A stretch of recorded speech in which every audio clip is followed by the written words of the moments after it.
காலுக்காகவும் பொறிக்காகவும் வெயிலோட கொடுமை தாங்காம நேர தேடி பறந்து போய்கிட்டு இருந்தாங்க. ஆனா காவங்களோட நேரமும் என்னமோ தெரியல, எந்த இடத்துலயுமே இவங்க எதிர்பார்த்த மாதிரி நேரம் இல்ல. இந்த சமயத்துல தன்னோட அப்பா கூட போய்கிட்டு இருந்த ஒரு பேபி மேகம் ஒண்ணு காத்து அதிகமா வீசினதால அப்பாவை விட்டு பிரிஞ்சு போயிடுச்சு. இப்படி தன்னோட அப்பாவை பிரிஞ்ச அந்த பேபி மேகம் அழுதுகிட்டே அப்பாவை தேட ஆரம்பிச்சது. கோரி, அங்க பாரு, ஒரு சின்ன மேகம் ஒண்ணு அழுதுகிட்டே வருது. வா, சீக்கிரமா போய் அதை பிடிச்சு என்ன விஷயம்னு விசாரிப்போம். இப்படி பேசிக்கிட்ட காவங்கள் 2 பேரும் பிறகு அந்த மேகத்தை பிடிச்சு நிப்பாட்டி இப்படி பேச ஆரம்பிச்சாங்க. ஆமா, நீ யாரு, எங்க போய்கிட்டு இருக்க? அங்கிள் ஜி, என்னை விட்டுடுங்க. நான் எங்க அப்பா கூட மிதந்து வந்துகிட்டு இருக்கிறப்ப திடீர்னு வேகமா வீசின காத்தால எங்க அப்பாவை தவற விட்டுட்டேன். இப்ப நான் அவரை தேடிதான் போயிட்டு இருக்கேன். அவரும் என்ன காணாம ரொம்ப கவலைப்படுவாரு. இங்க பாரு, வெயில் கொடுமை தாங்காம நாங்கெல்லாம் இவ்வளவு கஷ்டப்பட்டுகிட்டு இருக்கப்ப உனக்கு உங்க அப்பா கேக்குதா? உங்க அப்பா உன்னை தேடி இங்க வரட்டும், அவர்கிட்ட நான் பேச வேண்டியது நிறைய இருக்கு. பிறகு காலுக்காகவும் கோரிக்காகவும் சேர்ந்து அங்கிருந்த ஒரு கைத்தை எடுத்து அந்த மேகத்தை தட்டி போட்டாங்க. பிறகு கொஞ்ச நேரத்துல தன்னுடைய குழந்தைய தேடிட்டு வந்த அப்பா மேகம் காங்கள் கிட்ட தன்னோட குழந்தை இருக்கிறத பார்த்துட்டு அங்க வந்துச்சு. என்னோட குழந்தைய எதுக்காக கட்டி போட்டிருக்கீங்க? அவனை அவிர்த்து விடுங்க. நாங்க சுந்தரவன காட்டுக்கு போய் அங்க மழை பெஞ்சாகணும். இங்க பாரு, வெயிலால நாங்க ரொம்ப கஷ்டப்படுறோம். நீ எங்க காட்டுல மழை பெய்யாத வரைக்கும் உன்னோட குழந்தைய நாங்க விட மாட்டோம். இங்க பாருங்க, உங்க காட்டுல இது கோடை காலம். மழை பெய்யற சூழ்நிலை வர்றப்பதான் நாங்க இங்க வந்து மழை பெய்ய முடியும். இங்க பாருங்க காலுஜி, இந்த மேகம் இப்படியெல்லாம் சொன்னா கேட்காது. நீங்க இந்த பேபி மேகத்தை தூக்கிக்கிட்டு நம்ம வீட்டுக்கு வாங்க. இப்படி சொல்லிட்டு கோரிக்காக முன்னாடி பறந்து போக காலுக்காக அந்த பேபி மேகத்தை தூக்கிக்கிட்டு பின்னாடியே பறந்து போச்சு. இத பார்த்த அந்த அப்பா மேகமும் காவங்கள் பின்னாடியே மிதந்து போச்சு. இப்படி போன அந்த அப்பா மேகம் காவங்களோட பின்னாடியே போனதால காவங்களோட வீட்டுக்கு போய் சேர்ந்துருச்சு. என்னோட குழந்தைய அவிழ்த்து விடுங்க. நாங்க சுந்தரவன காட்டுக்கு போயாகணும். எங்களுக்கு நேரம் ஆகுது. மேகமே, நீ எங்க காட்டுல மழை பெய்யாத வரைக்கும் இந்த பேபி மேகத்தை நாங்க விடுதலை பண்ண மாட்டோம். நான் சொல்றத புரிஞ்சுக்கங்க. நான் மட்டும் உங்க காட்டுல மழை பெய்ய முடியாது. நிறைய மேகங்கள் சேர்ந்தாதான் உங்க காடு பூரா மழை பெய்ய முடியும். சரி, உன்னோட பேச்சுக்கே நாங்களும் வரோம். நீ இந்த காடு பூரா மழை பெய்ய வேண்டாம். அட்லீஸ்ட் எங்க வீட்டுக்கு மட்டுமாவது நீ மழை பெய்ஞ்சே ஆகணும். தயவு செய்து என்ன மன்னிச்சிடுங்க. எங்களோட தலைவரான மேகராஜா என்ன சுந்தரவன காட்டுல தான் மழை பெய்ய சொல்லிருக்காரு. நான் அதை என்னோட இஷ்டத்துக்கு மாத்தி உங்க காட்டுல மழை பெய்ய முடியாது. உன்னோட பேபி மேகம் உனக்கு வேணும்னா நீ எங்க வீட்டுக்கு மட்டுமாவது மழை பெய்ஞ்சே ஆகணும். இல்லன்னா நீ இங்க நிக்கிறது வேஸ்ட். இடத்த காலி பண்ணு. இவங்க இப்படி பேசிக்கிட்டு இருக்கும் போது ராத்திரி ஆயிடுச்சு. உடனே வேற வழியில்லாத அந்த அப்பா மேகம் காவல் வீட்டு மேல மட்டும் மழை பெய்ய ஆரம்பிச்சது. இப்படி மழை பெய்ய ஆரம்பிச்ச உடனே காலுக்காகவும் கோரிக்காகவும் ரொம்ப சந்தோஷமானாங்க. காலுஜி, இப்ப நம்ம வீடு நல்லா குளுமையா இருக்குல்ல? ஆமா கோரி, இதே மாதிரி இந்த மேகத்தை வச்சு தினமும் ராத்திரி நம்ம வீட்டுல மழை பெய்ய வைக்கணும். அதனால நீ இந்த பேபி மேகத்தை தூக்கி அந்த மரப்பெட்டியில வச்சு மூடிடு. காலுக்காவும் இப்படி சொன்ன உடனே கோரிக்காவும் அந்த பேபி மேகத்தை தூக்கி ஒரு மரப்பெட்டியில வச்சு மூடிடுச்சு. காலுக்காவத்தோட வீடும் சோனாக்குருவியோட வீடும் பக்கத்துல இருந்தது. அன்னைக்கு ராத்திரி மழை பெய்யுற சபத்தை கேட்டதும் சோனாக்குருவி ஜன்னல் வழியா எட்டி பார்த்தது. காலுக்காகத்தோட வீட்டு மேல மழை பெஞ்சுக்கிட்டு இருக்கத பார்த்த சோனாக்குருவி அந்த காடு பூரா மழை பெய்யறதா நினைச்சிருச்சு. இப்பாடா, பரவாயில்ல, இப்ப மழை பெய்ய ஆரம்பிக்குது. இதுக்கப்புறமாவது நம்ம வெயில் கொடுமையில இருந்து கொஞ்சம் கொஞ்சமா தப்பிக்கலாம். இப்படி நினைச்ச சோனாக்குருவி இதுக்கு மறுபடியும் தன்னோட கூட்டில படுத்து தூங்க ஆரம்பிச்சது. மறுநாள் பொழுது விடிஞ்சிச்சு. வீட்டை விட்டு வெளியில வந்து பார்த்த சோனாக்குருவி எல்லா இடமும் காஞ்சு போய் இருக்கிறத பார்த்துட்டு அதிர்ச்சி ஆயிடுச்சு. என்ன இது, நேற்று ராத்திரி மழை பெஞ்சத நான் என் கண்ணால பார்த்தேன். ஆனா எங்கேயும் ஈரமே இல்ல. இது ரொம்ப ஆச்சரியமா இருக்கு. இப்படி சொன்ன சோனாக்குருவி அந்த சமயத்துல கோரிக்காவ வீட்டை பார்த்துடுச்சு. கோரிக்காவத்தோட வீடும் வீட்டை சுத்தியும் ராத்திரி மழை பெஞ்சதால ஈரமா இருந்தது. இத பார்த்து ஆச்சரியமான சோனாக்குருவி உடனே காவலோட வீட்டுக்கு பறந்து போச்சு. காலண்ணா, ராத்திரி மழை பெஞ்சது உண்மையா இல்லையா? மழை பெஞ்சது உண்மைதான். ஏன் உங்க வீட்டுல மழை பெய்யலையா? இல்ல, எங்க வீட்ல மழை பெய்யல, உங்க வீட்ல மட்டும்தான் மழை பெஞ்சு நனைஞ்சிருக்கு. இது எப்படி நடந்துச்சுன்னு தான் எனக்கு புரியல. சோனா, இது எப்படி நடந்ததுன்னு எங்களுக்கும் தெரியல. அது எப்படி வேணாலும் இருந்துட்டு போகட்டும். எங்க வீட்ல மழை பெஞ்சதால எங்களுக்கு சந்தோஷமா இருக்கு. உடனே சோனா குருவி சோகமா தன்னோட வீட்டுக்கு திரும்பி போயிடுச்சு. பிறகு கொஞ்ச நேரம் கழிச்சு அப்பா மேகம் தன்னோட பேபி மேகத்தை அழைச்சிட்டு போறதுக்காக காங்களோட வீட்டுக்கு மிதந்து வந்துச்சு. ஆனா காங்கள் அந்த பேபி மேகத்தை விடுதலை பண்ண மறந்துட்டாங்க. இங்க பாரு, நீ உன்னோட குழந்தைய உயிரோட பாக்கணும்னா தினம் தினம் இதே மாதிரி ராத்திரியில வந்து எங்க வீட்டு மேல மழை பெஞ்சாகணும். முடியாதுன்னு சொன்னீன்னா உன்னோட குழந்தைய நாங்க கொன்னுடுவோம். கோரிக்காக சொன்னதை கேட்டு அப்பா மேகம் ரொம்பவும் பயந்து போயிடுச்சு. கண்ணீர் விட்டு அழுதுச்சு. காகங்களே, தயவு செய்து என்னோட குழந்தைய ஒண்ணும் பண்ணிடாதீங்க. நான் தினமும் ராத்திரி உங்க வீட்டுக்கு வந்து நீங்க சொன்ன மாதிரியே மழை பெய்யறேன். இங்க பாரு மேகமே, நீ இப்படி நல்ல பிள்ளையா நாங்க சொன்னதை கேட்டனா உன்னோட குழந்தைய நாங்க ஒன்னும் பண்ண மாட்டோம். அப்புறம் ஒரு விஷயம், இந்த விஷயத்தை நீ யார்கிட்டயும் சொல்லக்கூடாது. அப்படி யார்கிட்டயாவது சொல்லணும்னு நினைச்சேன்னா உன் குழந்தையோட உயிருக்கு ஆபத்து வந்துடும். பிறகு சோகமான மனசோட அப்பா மேகம் அங்கிருந்து மறந்து போயிடுச்சு. பிறகு காங்கள் சொன்ன மாதிரி தினமும் ராத்திரி அந்த அப்பா மேகம் காவங்களோட வீட்டுக்கு வந்து மழை பெய்ய ஆரம்பிச்சது. இப்படியே சில நாட்கள் நகர்ந்துச்சு. இப்படி தொடர்ந்து மழை பெய்ஞ்சதால காவங்களோட வீடு இருந்த மாமரத்துல இப்ப பூக்கள் பூத்து காய்கள் காய்க்க ஆரம்பிச்சது. அந்த காய்கள் எல்லாம் கொஞ்ச நாள்லயே பழமாவும் மாறிடுச்சு. காலுஜி, இங்க பாத்தீங்களா, நாம வீடு கட்டி இருக்கிற மரத்துல இப்ப மாம்பழங்கள் பழுக்க ஆரம்பிச்சிருச்சு. இந்த பேபி மேகம் நம்ம கிட்ட இருக்கிறதால நமக்கு நிறைய நன்மைகள் நடக்குது. ஆமா கோரி, அதனாலதான் சொல்றேன், அந்த பேபி மேகத்தை நாம எப்பவுமே விடுதலை பண்ணக்கூடாது. காங்களோட வீட்டுல மட்டும் ராத்திரி மழை பெய்யுற விஷயம் கொஞ்சம் கொஞ்சமா அந்த காட்டுல உள்ள பறவைகள் எல்லாருக்கும் தெரிய ஆரம்பிச்சிருச்சு. ஆனா அதுக்கான காரணம் தான் யாருக்கும் தெரியல. சோனா, இது எப்படின்னு தெரியல. தினமும் ராத்திரி காகங்களோட வீட்ல மட்டும் மழை பெய்யுது. ஆனா நம்ம காடு எப்போதும் போல வறண்டு கிடக்கு. புறாண்ணா, இந்த விஷயம் எனக்கு ஏற்கனவே தெரியும். தெரிஞ்சு என்ன பண்றது? நம்மளால எதுவும் பண்ண முடியாது. ஏன்னா மழை பெய்யுற விஷயம் இயற்கையானது. அதனால இதுல காவங்களோட சூழ்ச்சி எதுவும் இருக்காதுன்னு நினைக்கிறேன். அது எப்படியோ தினமும் மழை பெஞ்சதால காகங்கள் வீடு கட்டி இருக்கிற மாமரத்துல இப்ப மாம்பழங்கள் பழுத்திருக்கு. வாங்க அந்த மாம்பழங்களை பறிச்சு சாப்பிட்டுட்டு நாம நம்ம பசியை போக்கிப்போம். ஆமா, நான் கூட பார்த்தேன். நாம இப்பவே போய் அந்த காகங்கள் கிட்ட கேட்டு மாம்பழங்களை சாப்பிட்டுட்டு வருவோம். இப்படி பேசிக்கிட்ட சோனா குருவி, புறா, அரிட்டாக்கி இவங்க 3 பேரும் காவங்களோட வீட்டை நோக்கி பறந்து போனாங்க. கோரி, இந்த வருஷம் நம்ம காட்டுல என்ன நடக்குதுன்னு புரிஞ்சிக்கவே முடியல. இந்த காடே காஞ்சி போய் கிடக்கு. ஆனா உங்க வீட்டுக்கு மட்டும் மழை பெய்யுது. நம்ம காட்டுலயே இப்ப நீங்க வீடு கட்டி இருக்கிற மரத்துல மட்டும்தான் மாம்பழங்கள் பழுத்திருக்கு. ரீட்டா, எங்க மரத்துல மாம்பழங்கள் காய்ச்சி இருக்கிற விஷயத்த சொல்லதான் இவ்வளவு தூரம் வந்தீங்களா? இது எங்களுக்கு ஏற்கனவே தெரியும். இடத்த காலி பண்ணுங்க. இங்க பாரு கோரி, 2 நாளா எங்களுக்கு எந்த உணவும் கிடைக்கல. அதனால எங்களுக்கு ஆளுக்கு ஒரு மாம்பழம் கொடுங்க. நாங்களும் எங்களோட குழந்தைகளும் அதை சாப்பிட்டு பசிய போக்கிப்போம். இங்க பாரு புறா, இப்படியெல்லாம் பாவமா பேசினா நான் இறக்கப்படுவேன்னு நினைச்சியா? இந்த கோரி கிட்ட இறக்கங்கிறதே கிடையாது. நீங்க எப்படிதான் கேட்டாலும் எங்க கிட்ட இருந்து நீங்க மாம்பழங்களை வாங்கவே முடியாது. அத முதல்ல தெரிஞ்சுக்கோங்க. கோரி அக்கா, கொஞ்சம் தயவு பண்ணுங்க. எங்க நிலைமைய கொஞ்சம் நினைச்சு பாருங்க. எங்களுக்கு ஆளுக்கு ஒரு மாம்பழம் வேண்டாம், ஒரே ஒரு மாம்பழம் கொடுங்க. அதை நாங்க 3 பேரும் ஆளுக்கு கொஞ்சமா எடுத்துக்கிறோம். இங்க பாரு சோனா, நீங்க எல்லாம் என்ன பாவம் பண்ணினீங்களோ தெரியல.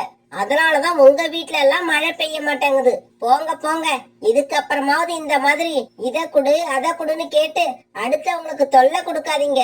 எங்கள மாதிரி யாருக்கும் தொல்லை கொடுக்காம வாழ கத்துக்கோங்க. இங்க பாருங்க, நீங்களா இடத்த காலி பண்றீங்களா இல்ல நான் குச்சியை எடுத்துக்கிட்டு வந்து அடிச்சு விரட்டட்டுமா? காங்கள் இப்படி இறக்கமே இல்லாம பேசின உடனே சோனா குருவி, புறா, அரிட்டாக்கிளி இவங்க 3 பேரும் அந்த இடத்தை விட்டு கிளம்பி உணவு தேட போனாங்க. இப்படி ரொம்ப தூரம் பறந்து போன இவங்களுக்கு எந்த உணவுமே கிடைக்கல. அதனால சோர்ந்து போன இவங்க 3 பேரும் ஒரு மரத்து மேல உட்கார்ந்தாங்க. அந்த சமயத்துல அங்க அழுதுகிட்டு இருந்த அப்பா மேகத்தை இவங்க பாத்துட்டாங்க. உடனே 3 பேரும் அழுதுகிட்டு இருக்க அந்த அப்பா மேகத்துக்கிட்ட போனாங்க. மேகண்ணா, ஏன் அழுவுறீங்க? என்ன ஆச்சு? இல்ல, என்னால எதுவும் சொல்ல முடியாது. நான் உங்ககிட்ட உண்மையை சொன்னா என்னோட குழந்தைய அந்த காகங்கள் கொன்னுடுவாங்க. இங்க பாரு மேகமே, உனக்கு என்ன பிரச்சனைன்னு நீ எங்க கிட்ட சொன்னாதான் அதுல இருந்து நீ வெளியே வர்றதுக்கான வழியை எங்களால சொல்ல முடியும். இப்படி காகங்களுக்கு பயந்து எங்க கிட்ட உண்மையை சொல்லலன்னா நீ கடைசி வரைக்கும் இப்படி அழுதுகிட்டே இருக்க வேண்டியதுதான். உடனே கொஞ்சம் தைரியம் வந்த அந்த அப்பா அம்மாவுக்கும் நடந்த எல்லாத்தையும் அவங்க கிட்ட சொல்ல ஆரம்பிச்சது. என்னோட குழந்தை உயிரை காப்பாத்துறதுக்காக தான் நான் தினமும் ராத்திரியில அந்த காகங்கள் வீட்டுல மட்டும் மழை பெய்யறேன். அப்பா அம்மாவும் சொன்னது எல்லாத்தையும் கேட்டுட்டு சோனா குருவி, புறா, ரீட்டா கிளி இவங்க எல்லாருக்குமே ரொம்ப கோபம் வந்தது. இந்த காகங்கள் செஞ்ச தவறுக்கு அவங்களுக்கு சரியான தண்டனை கிடைக்கணும். அதுக்கு ஒரே வழிதான் இருக்கு. மேகமே, நீ எங்க கூட வா, பருந்து மகாராஜாவை பார்த்து நடந்தது எல்லாத்தையும் சொல்லுவோம். பிறகு சோனா குருவி, புறா, ரீட்டா கிளி, அந்த அப்பா அம்மாவும் இவங்க 4 பேரும் பருந்து மகாராஜாவோட அரண்மனைக்கு பறந்து போனாங்க. பருந்து மகாராஜா நடந்த கதை எல்லாத்தையும் கேட்டு அந்த அப்பா மேகத்து மேல ரொம்பவும் இறக்கப்பட்டாரு. மேகமே, கவலைப்படாத. உன்னோட குழந்தைய எந்த ஆபத்தும் இல்லாம உன் கூட சேர்த்து வைக்க வேண்டியது என்னோட பொறுப்பு. இப்படி சொன்ன பருந்து மகாராஜா உடனே ஆந்தை வீரர்களை அந்த பறவைகள் கூட அனுப்பி வச்சாரு. இப்படி வந்த ஆந்தை வீரர்கள் காங்களோட வீட்டுக்குள்ள சிறப்பட்டு கிடந்த பேபி மேகத்தை விடுதலை பண்ணாங்க. உடனே அந்த பேபி மேகம் தன்னோட அப்பா மேகத்துக்குள்ள போய் சேர்ந்துருச்சு. இத பார்த்துட்டு சோனா குருவி, புறா, ரீட்டா கிளி இவங்க எல்லாருமே ரொம்ப சந்தோஷமானாங்க. பிறகு இவங்களுக்கு எல்லாம் நன்றி சொல்லிட்டு அப்பா மேகமும் அந்த பேபி மேகமும் அந்த இடத்தை விட்டு மிதந்து போனாங்க. காலக்காகத்தையும் கோரிக்காகத்தையும் ஆந்த வீரர்கள் கைது பண்ணி பருந்து ராஜாவோட அரண்மனைக்கு அழைச்சிட்டு போனாங்க. வீரர்களே, ஒரு அப்பா மேகத்தை ரொம்பவும் துன்புறுத்தி அது தினமும் தன்னோட வீட்டுல வந்து மழை பெய்ய வச்சு அதுல சந்தோஷமா இருந்த இந்த காகங்கள் 2 பேருக்கும் இந்த தடவை நான் வழக்கமா கொடுக்கிற ஜெயில் தண்டனையை கொடுக்க போறது கிடையாது. அப்பாடா, இப்பதான் எனக்கு நிம்மதியா இருக்கு. காலேஜி, இந்த பருந்து மகாராஜா ரொம்ப நல்லவர் ஆயிட்டாரு. அநேகமா நம்மளை இப்ப விடுதலை பண்ணிடுவார்னு நினைக்கிறேன். கோரி, அவசரப்படாத. வீரர்களே, இந்த 2 காகங்களையும் பிடிச்சு கொண்டு போய் இந்த காட்டுலயே அதிகமா எந்த இடத்துல வெயில் அடிக்குதோ அந்த இடத்துல கட்டி போட்டு வைங்க. இவங்க மேல கொஞ்சம் கூட நிழலே படக்கூடாது. பருந்து மகாராஜாவோட ஆணைப்படி ஆந்த வீரர்களும் அவர் சொன்ன மாதிரி அதிகமா வெயில் அடிக்கிற இடமா தேடி கண்டுபிடிச்சு காலுக்காகத்தையும் கோரிக்காகத்தையும் அங்க கொண்டு போய் கட்டி போட்டாங்க. காலுஜி, இவ்வளவு நாளா அப்பா மேகத்தை மழை பெய்ய வச்சு வீட்டுல சுகமா இருந்த எனக்கு இந்த வெயில்ல நிக்கிறது ரொம்பவும் கஷ்டத்தை கொடுக்குது. கோரி, அடுத்தவங்களை துன்பப்படுத்தி அதுல சந்தோஷத்தை அனுபவிக்கிறவங்க எல்லாருமே என்னைக்காவது ஒரு நாள் இந்த மாதிரி கஷ்டத்தை அனுபவிச்சுதான் ஆகணும். சோனா குருவி அந்த காட்டுல இருந்து ஒரு சின்ன கூட்டுல தன்னோட 2 குழந்தைங்களோட வாழ்ந்து வந்தது. குழந்தைங்க முட்டையில இருந்து வெளிவரத்துக்கு 2 நாளைக்கு முன்னாடி ஒரு விபத்துல அவங்களோட அப்பா ராணா குருவி இறந்து போயிடுச்சு. அதுல இருந்து குழந்தைங்கள வளர்க்குற முழு பொறுப்பும் சோனா குருவிக்கு வந்துருச்சு. குழந்தைங்களா, பத்திரமா இருங்க. அம்மா போய் உங்களுக்கு உணவு எடுத்துட்டு வரேன். நான் உணவு தேட போனதுக்கு அப்புறம் நீங்க என்ன செய்யணும்? கூட்டுல இருக்கிற இந்த இலைகளுக்கு அடியில நாங்க போய் ஒளிஞ்சுக்கணும். நீங்க வர்ற வரைக்கும் நாங்க அங்கேயே இருக்கணும். வெளியில வரக்கூடாது. அப்படி வெளியில வந்தா எங்களோட உயிருக்கு ஆபத்து வரும். சபாஷ் குழந்தைங்களா, நீங்க 2 பேருமே நல்ல புத்திசாலியா இருக்கீங்க. இப்படி சொன்ன சோனா குருவி பிறகு உணவு தேட வெளியில பறந்து போச்சு. இப்படி போன சோனா குருவி ரொம்ப நேரமா இங்கேயும் அங்கேயும் சுத்தி வந்தது. அதுக்கு உணவே கிடைக்கல. கொஞ்ச நேரத்துக்கு அப்புறம் ஒரு இடத்துல கொஞ்சம் தானியங்களை பார்த்தது. பிறகு அந்த தானியங்களை எடுத்துக்கிட்டு பறந்து வந்தப்ப ஒரு மரத்துல ஒரு பழம் இருக்கிறத பார்த்து அதையும் எடுத்துக்கிச்சு. அப்பாடா, இன்னைக்கு வேலை முடிஞ்சது. இதுக்கப்புறம் நம்ம கூட்டுக்கு போய் மீதி இருக்கிற நேரத்துல குழந்தைங்க கூட ஜாலியா விளையாடலாம். சோனா குருவி இப்படி நினைச்சுக்கிட்டு இருக்கும் போது அங்க காலுக்காகவும் கோரிக்காகவும் வந்தாங்க. சோனா, இந்த பழத்தை யார கேட்டுக்கிட்டு பறிச்ச? நான் நேத்தே இந்த பழத்தை பார்த்து வச்சுட்டு போயிருந்தேன். காயா இருக்குன்னு விட்டு வச்சுட்டு போனோம். அது பழமா பழுத்ததுக்கு அப்புறம் எடுத்துக்கலாம்னு பாக்குறியா? மரியாதையா அதை எங்க கிட்ட கொடுத்துரு. இங்க பாருங்க, என்னோட 2 குழந்தைங்களும் ரொம்ப சின்ன குழந்தைங்க. அவங்களுக்கு இன்னும் பார்க்க கூட தெரியல. இந்த பழத்தை அவங்களுக்காக தான் எடுத்துட்டு போறேன். வேணும்னா இந்த தானியங்களை நீங்க வச்சுக்கோங்க. உங்க வீட்டுல மட்டும்தான் குழந்தைங்கள் இருக்கா? எங்க வீட்டுல கூட தான் 2 குழந்தைங்க இருக்கு. காலேஜுக்கு நான் குழந்தை, எனக்கு காலேஜி குழந்தை. இப்ப இந்த பழத்தை கொடுக்க போறியா இல்லையா? இந்த காகங்களை பகைச்சுக்கிட்டா நம்ம உணவு தேட போறப்ப தனியா கூட்டுல இருக்க தன்னோட குழந்தைங்களுக்கு ஆபத்து வரும்னு புரிஞ்சுக்கிட்ட சோனாக்குருவி எதுவும் பேசாம அந்த பழத்தை எடுத்து கொடுத்துருச்சு. இந்த தானியத்தை நான் எடுத்துட்டு போலாமா? தாராளமா எடுத்துக்கிட்டு போலாம். அதையும் வாங்கிக்கிட்டு போற அளவுக்கு நாங்க ஒன்னும் மோசமானவங்க கிடையாது. இப்படி சொன்ன அந்த காகங்கள் பழத்தை எடுத்துக்கிட்டு அங்க இருந்து பறந்து போனாங்க. அம்மா, இன்னைக்கு தானியங்கள் தான் கிடைச்சதா? பழங்கள் எதுவும் கிடைக்கலையா? குக்கு, இன்னைக்கு பழங்கள் எதுவும் கிடைக்கல. இன்னைக்கு தானியங்களை சாப்பிடுங்க. நாளைக்கு அம்மா உங்களுக்காக எப்படியாவது பழங்களை தேடி எடுத்துட்டு வரேன். பிறகு குழந்தைங்க 2 பேரும் அந்த தானியங்களை சாப்பிட்டாங்க. ஒரு நாள் சோனாக்குருவி உணவு தேடி ரொம்ப தூரம் போனதுக்கு அப்புறம் காத்து வேகமா வீச ஆரம்பிச்சது. சோனாக்குருவி நேரா பறக்கிறதுக்கு எவ்வளவு முயற்சி செஞ்சும் அதால முடியல. காத்து போற பக்கம் எல்லாம் சோனாக்குருவி இழுத்துக்கிட்டே போச்சு. தன்னோட கட்டுப்பாட்டில் இருந்த சோனாக்குருவி ரொம்பவும் உயரத்துல இருந்து தலை குப்புற கீழே விழுந்தது. இப்படி விழுந்ததால ஒரு பாறையில சோனாக்குருவியோட தலை அடிபட்டு அங்கேயே இறந்து போயிடுச்சு. பிறகு காத்து வீசுறது நின்னு போனதுக்கு அப்புறம் ரீட்டா கிளி அந்த பக்கமா பறந்து வந்தது. இப்படி வந்த ரீட்டா கிளி சோனாக்குருவி இறந்து கிடக்கத பார்த்த உடனே அதோட குழந்தைங்க கிட்ட போச்சு. குழந்தைங்களா, நீங்க கூட்டுல தானே இருக்கீங்க? அக்கா, இந்த குரல் அம்மாவோடது மாதிரி இல்ல. ரீட்டா ஆண்டின்னு நினைக்கிறேன். ரீட்டா ஆண்டி, நாங்க உள்ளதான் இருக்கோம். குழந்தைங்களா, உங்க அம்மா இறந்துட்டாங்க. இதுக்கப்புறம் அவங்க எப்பவுமே வரமாட்டாங்க. இறந்துட்டாங்களா? உங்க அப்பா இறந்து போறதா சொன்னாங்களே, அதே மாதிரியா? ஆமா, உங்க அம்மாவும் அப்பா கிட்ட போயிட்டாங்க. இதை கேட்டுட்டு குழந்தைங்க 2 பேரும் அழ ஆரம்பிச்சாங்க. ரீட்டா, சோனாவுக்கு நடந்தது நினைக்கும் போது ரொம்பவும் வருத்தமா இருக்கு. புறா, நாம வருத்தப்படுறதோட நின்னுடக் கூடாது. இந்த குழந்தைங்களுக்கு ஏதாவது உதவி செய்யணும். உதவியா? என்ன உதவி செய்யணும்னு சொல்ற? அந்த குழந்தைங்க ரொம்பவும் சின்ன குழந்தைங்க. யாருடைய ஆதரவும் இல்லாம அவங்களால வளர முடியாது. அதனால நாம 2 பேரும் ஆளுக்கு ஒரு குழந்தைய எடுத்து வளர்க்கலாம்னு சொல்றேன். காலுஜி, உங்களுக்கு ஒரு விஷயம் தெரியுமா? சோனாக்குருவி இறந்து போயிடுச்சான். ஆமா, நானும் அந்த விஷயத்த கேள்விப்பட்டேன். சோனாக்குருவியோட குழந்தைங்களை நினைச்சாதான் ரொம்ப பாவமா இருக்கு. காலுஜி, பேசாம அந்த 2 குழந்தைங்களையும் நாம எடுத்துக்கிட்டு வந்து வளர்க்கலாம்னு நினைக்கிறேன். கோரி, நிதானத்துலதான் இருக்கியா? இந்த மாதிரி எண்ணமெல்லாம் நமக்கு வரவே கூடாது. நாமளே மத்தவங்க கிட்ட இருந்து திருடி சாப்பிடுறோம். இந்த நிலைமையில அந்த குழந்தைங்களோட உணவுக்கு என்ன பண்றது? காலுஜி, முதல்ல நான் எதுக்காக சொல்றேன்னு கேளுங்க. எனக்கு ஒன்னும் சோனாக்குருவியோட குழந்தைங்க மேல பாசம் எல்லாம் கிடையாது. கொஞ்சம் யோசிச்சு பாருங்க. இன்னும் எவ்வளவு நாள் தான் நாமளே திருடி சாப்பிடுறது? அந்த குழந்தைங்களை எடுத்துக்கிட்டு வந்து கொஞ்சம் கஷ்டப்பட்டு வளர்த்துட்டோம்னா பிறகு அந்த தொழிலை அவங்களுக்கு கத்து கொடுத்து அவங்கள திருட வைப்போம். அதுக்கப்புறம் நீங்க ராஜா, நான் ராணி, கால் மேல கால் போட்டு வீட்டுல உட்காந்து சாப்பிட்டுக்கிட்டே காலத்தை ஓட்டலாம். கோரி, உன்னோட மூளைக்கு எதுவுமே ஈடாகாது. இப்பவே போய் சோனாக்குருவியோட குழந்தைங்களை தூக்கிக்கிட்டு வந்துடுறேன். காலுக்காக இப்படி போனப்ப குழந்தைங்களை தூக்கிட்டு போறதுக்காக அங்க புறாவும் ரீட்டா கிளியும் வந்திருந்தாங்க. ஆமா, நீங்க 2 பேரும் எதுக்காக இங்க வந்திருக்கீங்க? அம்மா இல்லாத இந்த குழந்தைங்களை நாங்க 2 பேரும் ஆளுக்கு ஒரு குழந்தைய தூக்கிட்டு போய் வளர்க்க போறோம். என்னது, ஆளுக்கு ஒரு குழந்தைய தூக்கிட்டு போக போறீங்களா? உங்களுக்கு ஏதாவது அறிவு இருக்கா?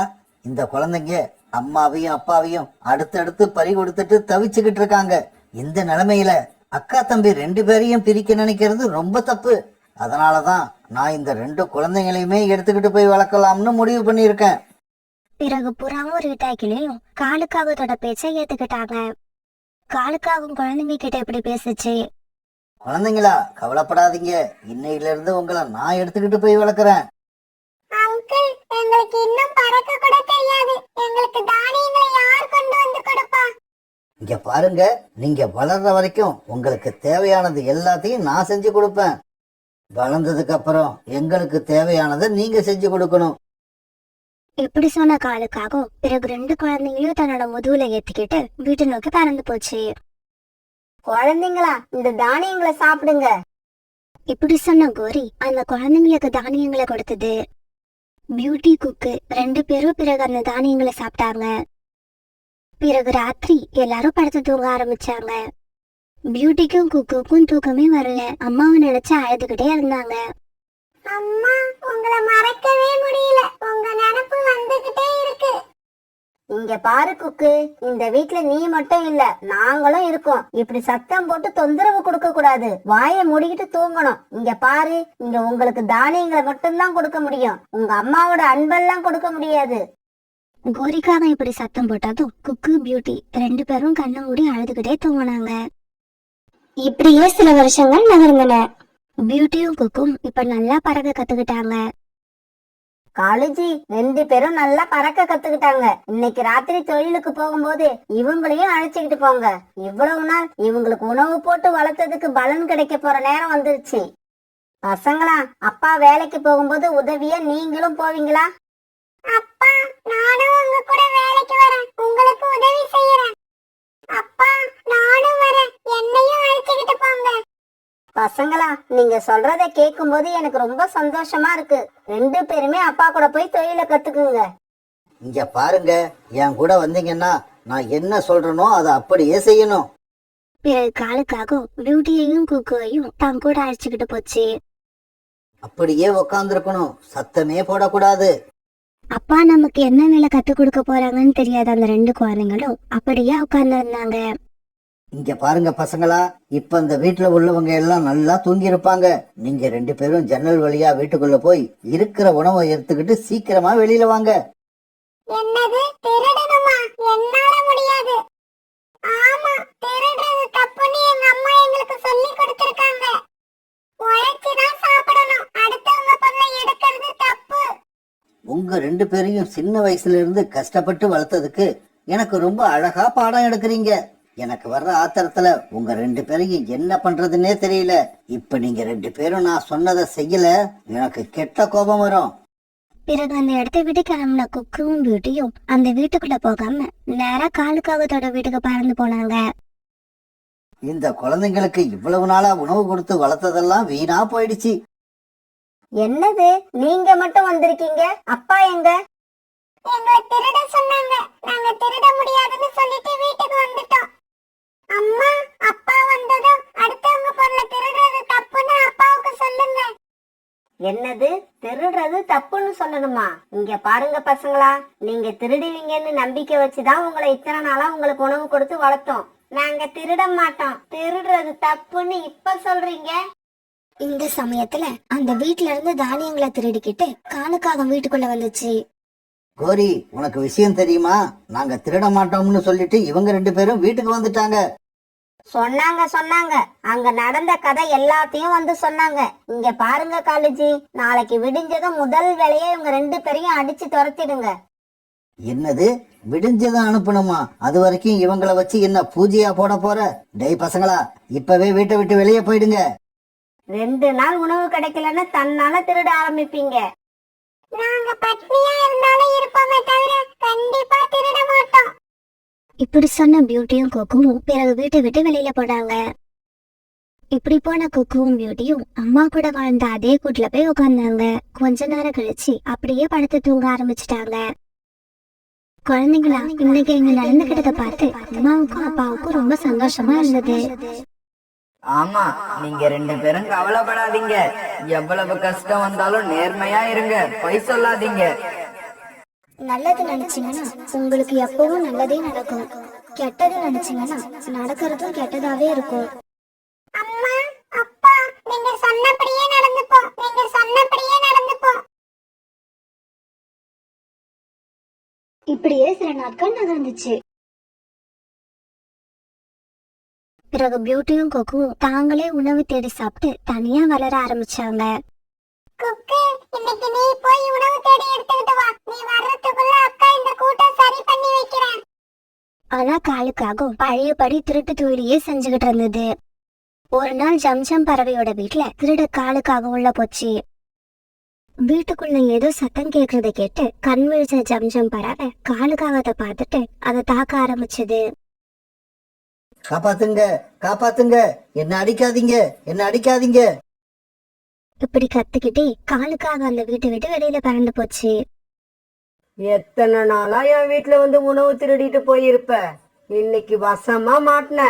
இப்ப வாங்கின அடிய என்னைக்குமே மறக்க மாட்டேன். எப்படியோ தட்டு தடுமாறி வீட்டுக்கு போன காலுக்காக வீட்டுல போய் பொத்துன்னு விழுந்தது. காலேஜி என்ன ஆச்சு? உங்க ரெக்கையில இருந்து இவ்வளவு ரத்தம் வருது. காலுக்காக அழுதுகிட்டே நடந்தது எல்லாத்தையும் சொல்லுச்சு. கோரி, இதுக்கப்புறம் என்னால பறக்க முடியாதுன்னு நினைக்கிறேன். என்னோட ரெக்கைகள்ல வலி ரொம்ப அதிகமா இருக்கு. காலுக்காக இப்படி சொன்னதை கேட்ட கோரிக்காகவும் அழ ஆரம்பிச்சது. காலேஜி, இனிமே நான் உங்களை பாப்பனா இல்ல உணவு தேடி எடுத்துக்கிட்டு வருவனா? எனக்கு எதுவுமே புரியல. வாழ்க்கையே இருந்து போன மாதிரி இருக்கு. இப்படி அழ ஆரம்பிச்ச கோரிக்காகவும் மறுநாள் காலையில வரைக்கும் அழுதுகிட்டே இருந்தது. காலையில யாரோ வாசல் கதவு தட்டுற சத்தம் கேட்டது. கோரி வாசலுக்கு போய் பார்த்தப்ப குக்கும் பியூட்டியும் அங்க இருந்தாங்க. அம்மா, அப்பாவால இதுக்கப்புறம் பறக்க முடியாதுன்னு கேள்விப்பட்டோம். அத நினைச்சு அழாதீங்கம்மா. இதுக்கப்புறம் உங்களுக்கும் அப்பாவுக்கும் நாங்க உணவு எடுத்துக்கிட்டு வரோம். ஆமாம்மா, நீங்க எங்களுக்கு உணவு கொடுத்து வளர்த்தீங்க. இப்ப எங்களோட முறை வந்திருக்கு. நாங்க இனிமே உங்க கூடவே இருக்கோம். உங்களுக்கு தேவையானது எல்லாத்தையும் செய்யறோம். ஆனா தயவு செய்து எங்களை திருட சொல்லாதீங்கம்மா. நாங்க நேர்மையான முறையில வாழ்ந்து உங்களையும் அப்பாவையும் சந்தோஷமா வச்சிருப்போம். இப்படி சொன்ன அந்த குழந்தைங்கள கோரிக்காக அழுதுகிட்டே தன்னோட ரெக்கையால அடைச்சுக்கிச்சு. குழந்தைங்களா, நீங்க 2 பேரும் ஜெயிச்சிட்டீங்க. உங்களோட நேர்மைக்கு முன்னாலே எங்களோட திருட்டுத்தனம் தோத்து போயிடுச்சு. குழந்தைங்களா, இதுக்கப்புறம் நீங்க எங்க கூடவே இருங்க. எங்களை விட்டுட்டு எங்கேயும் போயிடாதீங்க. அதுக்கப்புறம் குக்கும் பியூட்டியும் அதே வீட்டுல வாழ்ந்து காலுக்காகத்தையும் கோரிக்காகத்தையும் ரொம்ப சந்தோஷமா வச்சுக்கிட்டாங்க. இங்க பாருங்க நண்பர்களா, எல்லாரும் எப்பவும் நேர்மையாவும் உண்மையாவும் இருங்க. அப்படி இருக்கிறவங்களுக்கு எப்பவுமே தோல்வியே கிடையாது.